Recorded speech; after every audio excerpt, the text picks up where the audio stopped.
Shiz at night, basically because it's the only time I really have a chance to talk to you fellas on the internet. I was listening to the audio of this Lumia 521, and it sounds like I'm in a room, but I'm outside. I swear, I am outside, out of my work here, which is Telenetwork. I'm sitting outside, just walking around, smoking my e-cigarette, and it will sound like I'm talking in a large room, like a bedroom without furniture. And I don't know why that is. It's just so weird. But at least you know what I'm saying with my old phone, which was the Huawei Extend 2, you couldn't really understand what I was saying. It sounded like in the microphone on it was going bad constantly, like it was getting worse and worse and worse and worse. And eventually it got to a point where people were writing in talking about, I can't understand a word you're saying. I'm like, I'm sorry, I'm on a limited budget here. But luckily, this phone, this 521, has really good audio, and it sounds great. And so, whenever I get a chance, I want to go to like a loud concert or someplace where things are very loud, because I'm actually curious to see if the audio holds up on it when things are playing loud in the background. Keep in mind, this is not peer view technology. And the peer view is really the camera feature, but the added feature of the peer view 1020, the 925, the 920, the 927, and 1520 has audio that if you're like at a concert, it doesn't sound like, it has that sound that people hate to hear when they're recording from their cell phone. It actually sounds pretty clean. Anyway, so I'm actually interested to see if the 521 holds up to the audio and can record good audio even if it's really loud. This is not motion, it doesn't cut off motion or like that. Right now, I was just shaking the camera, but I'm still impressed. The videos that I looked at that I've shot so far, I'm still impressed that the video still had better stability, even though this camera doesn't have any type of stability features as far as I know. Maybe electric or whatever, but it's definitely no mechanic. It's definitely not a peer view camera. So there's no mechanical stabilization built into this phone, but I wonder if it has some sort of electronic stabilization, which is not as good, but is better than what I had before. Before, I can just move a little bit, like I'm just walking, and it'll be like this, and it's just shaking around and all that. If you look at my videos from earlier this year and last year, but now I'm walking at a good steady rate, and it holds it pretty steady. It's not bad.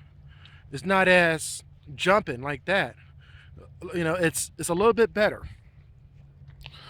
Um, this Lumia 521 Nokia, I love it. And it's an inexpensive phone, and believe it or not, it is the hottest selling Nokia available. The 520 and the 520 because it's only $100. And I think I'm not inside, I'm not in front of the computer, so I'm not able to check my facts. But I think the only difference between a 520 and a 521 is the cellular technology, CDMA and GSM. And the 521 is GSM, because I think, if I remember correctly, the Lumia 521 also works on AT&T. And then the 520, it works on Verizon and Sprint. That's if I remember correctly. Now, one thing I'm very disappointed in, I used to have Cricket, and Cricket still does not sell Windows Phone. And I'm thinking, why don't they sell the Lumia 520 or it'll be the 520 on the Cricket, because they're on the CDMA technology. Why don't they sell the Lumia 520?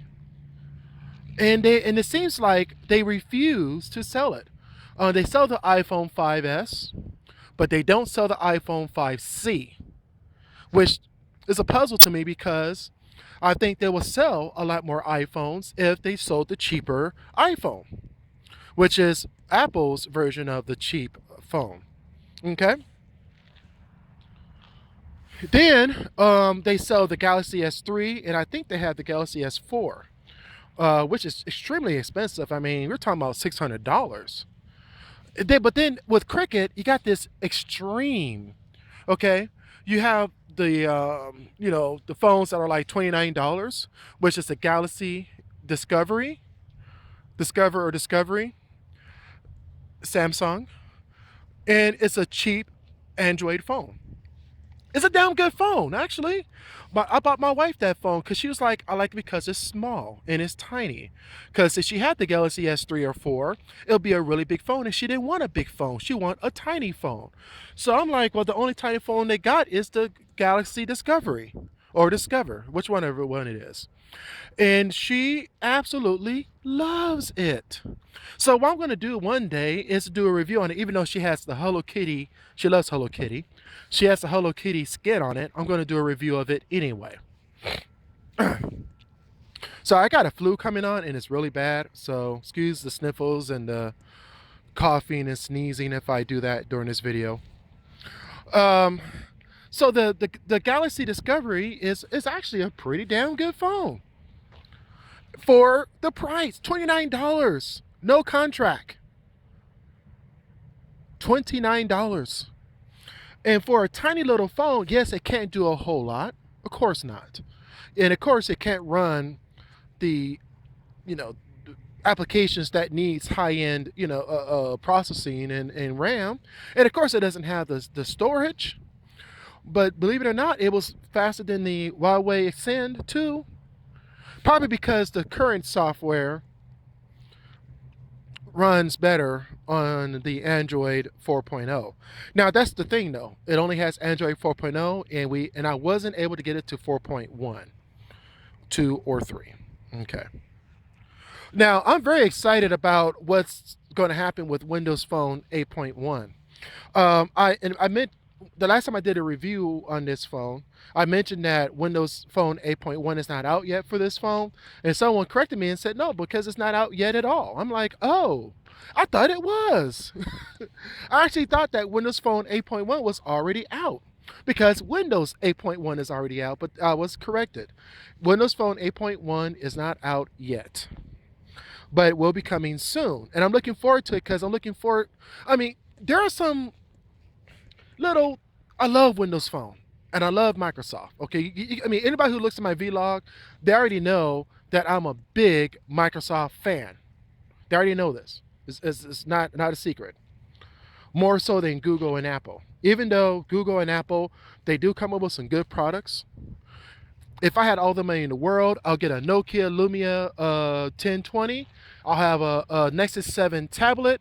I'll have an iPad, and in the Lumia 1020 would be my main phone. It'll be my phone. And then let me see. And I have a Microsoft Surface. Then I'll get an all-in-one PC from Lenovo to do my video editing. It'll be my main desktop machine. That's if I had all the money in the world. I have all of the devices. I have every single one of them. But my main phone will be a Windows Phone. Okay? And I really want the 1020 or any phones that follows. I don't care about the bigger 1520 screen. I don't want all that. I don't want a big hunk of metal sitting in my pocket. I like the size of the 1020. It's big enough for me. If I want something bigger, I just use my Surface Pro. Okay. That's if I had all the money in the world. But because I don't have all the money in the world, I chose the Nokia Lumia 521, and I'm very happy with it. I'm extremely happy with it, and I'm so happy with it, it doesn't bother me. That, yes, it has a slower processor, yes. The camera is only 5 pixels, I can only do 720p, but it's damn good. And one thing about Windows Phone is that, yes, you may not have as good as hardware. It may not be dual core. It may not have as much RAM. I only got 8 gigabytes of space on here, which I'm running out of pretty quickly because of all the apps I have on here. But it still runs smoothly. But there are some little things that I'm like, okay, Microsoft, we can fix this now. There are some things that I don't like. Okay, for instance, And I think this is the same with any phone.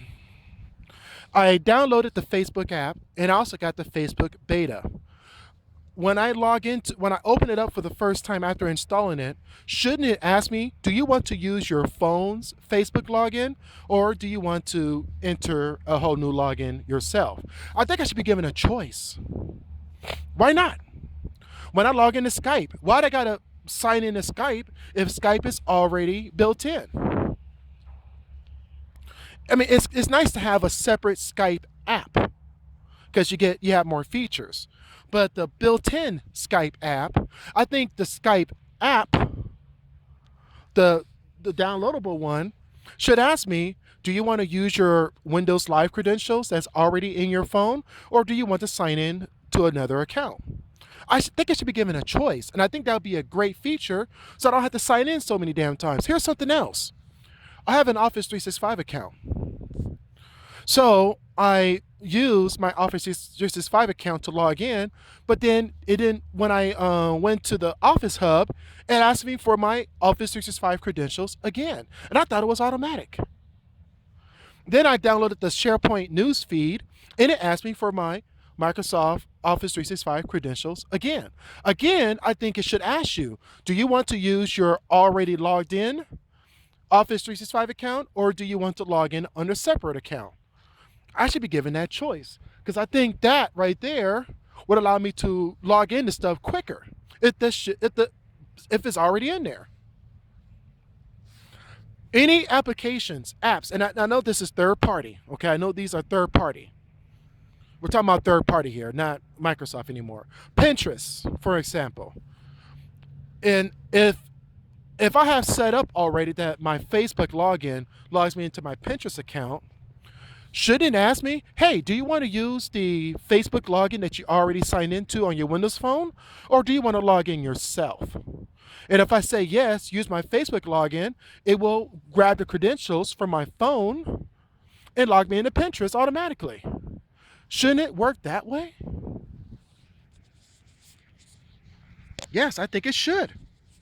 I think this will improve the experience of allowing app developers and Microsoft developing apps themselves, because Facebook is assigned by Microsoft, to allow them to use the built-in logins that comes with the phone to log in.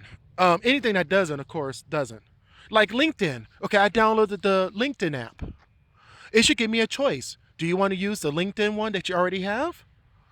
Or don't you? And if I haven't added LinkedIn to my phone with the built-in app, but I downloaded LinkedIn, it should ask me, say, hey, do you want to include this in your built-in LinkedIn functions? And let's make it into one. And so in other words, the app will become an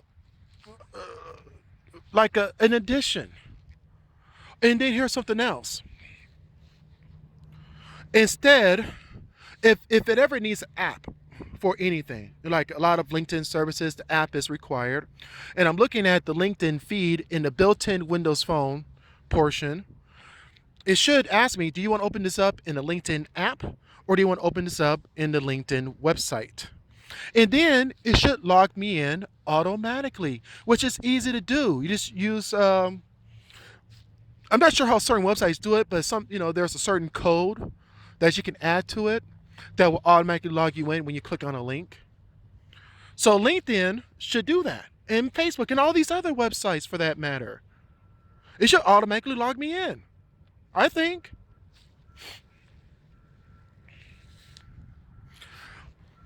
What I'm looking at is even when I'm going to google.com. Internet Explorer should recognize that I'm going to google.com. It should ask me, hey, we noticed that you have 5 Google accounts added to your phone. Which one do you want to log into, or do you want to log into a new account? And then when I log into that account, it should ask me, do you want to add this to your Windows Phone? Okay, please verify your password again. Bloop, bloop, bloop, bloop, done. Do you want to accept Windows Phone, blah, blah, blah, yes, yes, yes, and then it's logged in. So these are the kind of features that I feel will improve the Windows Phone experience, because no other phone does this. So it's not like I've seen this on Galaxy. The only thing I have seen was anything that needs an app for Like if you use a built-in Facebook feature of iPhone, it will open it up in Facebook app. But it would ask you first, do you want to open this up in Facebook app or do you want to use the Facebook website? And you have a choice. I think it should be the same for Windows Phone. There's a lot of little quirks I see too. Music Hub, the Music and Video Hub, when I open it, it crashed on me twice. Sometimes I open it up and it crashes, open it up and it crashes, and open up a third time, it opens up just fine. So that's a little fix that I can see Microsoft that they need to work on. I'm not sure if this is happening to everybody or just me, but I've noticed that. Let's see. I am able to successfully use all the Nokia apps, all the cameras, lenses, and all that stuff. I like that very much, and I played with a few. I've been playing a lot with PhotoSynth by Microsoft recently. Really cool. It's like creating my own street view. I just go around and grab different portions of the sky and around me, and I got this 3D world, that I can zoom around. I think that's pretty cool. Excuse me. So these are kind of things that I like to see. Windows Phone, yes, I can see it being better. Who knows? I mean, there's thousands of updates that Microsoft has made changes to that are not listed in official forums. And they say we promise. I mean, it's like 5,000. I mean, last time I looked, it's a lot of different additions. Oh, notifications. Yes, they're going to bring that to 8.1, I believe. I'm so used to the notifications in Android because the Huawei Ascend 2 had notification area. So I'm so used to the notification area that every time something pops up in the top of the screen, I'm sitting there trying to push it down. I'm like, why is it not going down? And then I realized, oh, Windows Phone, right? I gotta tap on it, not just swipe it down. Now, here's one thing I do love about Windows Phone, and this was like that even with the Samsung Focus and other Windows phones that I've played with before. But any Android that I played with before, I plug it into the USB, and it will allow me to browse that SD card because a screen will pop up whether the phone is locked or not. The phone can be locked with the password. It will allow me to access all the content. So if someone takes my phone off my desk, they don't necessarily steal it. They just take my phone and want to grab all my pictures and files and videos that's on my phone. They can do it very easily just by plugging it in. They say yes, I'll go ahead and connect the USB, whatever. And it says all my files sits on my USB drive, the memory, the mini SD card. Very easily they can do that. On a Windows phone, not so much. You have to sign in with a password on the phone first before you can access the files that are on that phone. So I have to log into my phone every single time I need to access my files, which I like. Even when the phone, the screen turns off again, it still allows me to do that until I unplug it. But with the phone's locked and it needs a password, it does not allow you to access any files in that phone by USB cable. I like that. I'm not sure if the iPhone does that or not. Um, I know with iPhone you need to. Oh, that's an email coming in probably. I know with the iPhone you need iTunes, but I think that's changed too. You can just drag and drop files now, just like you can on the Windows Phone 8. But yeah, I do like the fact that your files are secured until they unlock it. Of course, take out the back of the phone, take out the battery, and rip out your SD card. That's very easy to do, of course. But what I'm saying is, as a built-in function, I like that. It is something quick. If I leave my desk for a minute, I'm not worried that someone is stealing my information. And of course, I can always remotely erase my phone just by going to windowsphone.com and logging in, find my phone, and wipe my phone, SD and all, SD card and all. I like that feature. Well, that's it for me for now, and peace out. Have a good day. Only upload this video next few minutes.